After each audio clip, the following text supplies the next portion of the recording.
Isang masarap na naman na pananghalian ang nag-aabang sa atin. Yay! Ang ulam natin ngayon ay ginataang paksiw o paksiw na may gata.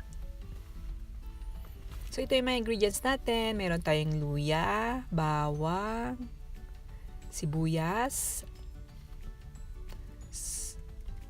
isda. Depende kung anong gusto nyo isda.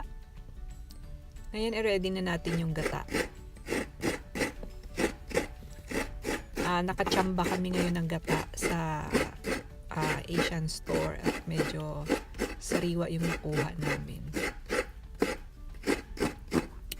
Kaya happy. So, pigain muna natin yung gata. So, ang gata natin ay yung unang piga, i-separate natin, tapos ilagyan ulit natin ng tubig at ipiga. Gagawa tayo ng pangalawang piga.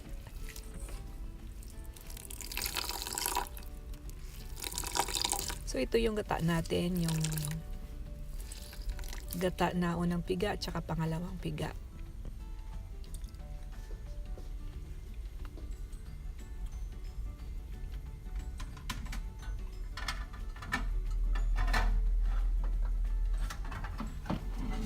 Tapos, lagyan na natin ng gata tong isda natin na may sahog na luya, sibuyas, bawang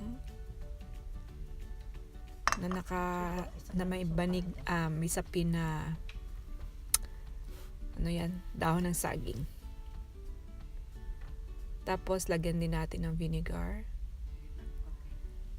So yung vinegar, nasa inyo yun kung gusto nyo maasim-asim o gusto nyo ng medyo slight lang ang asim.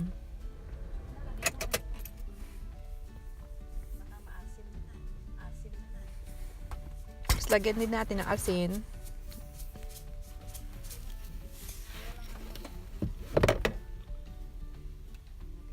So kayo na bahala kung gaano kadaming asin ang ilagay nyo.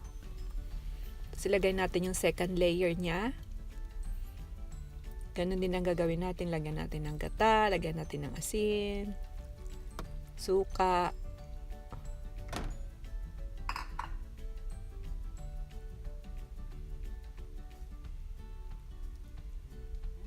Tapos,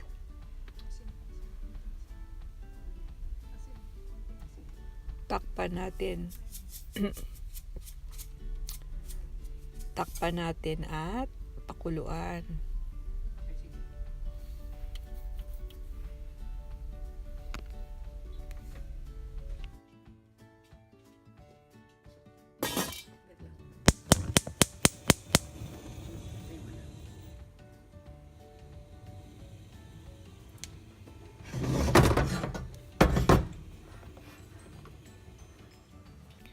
So, pakuluan na natin ito.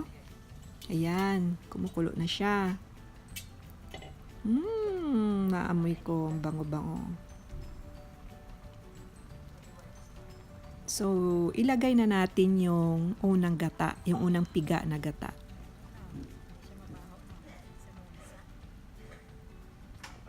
Excited na ako mananghalian.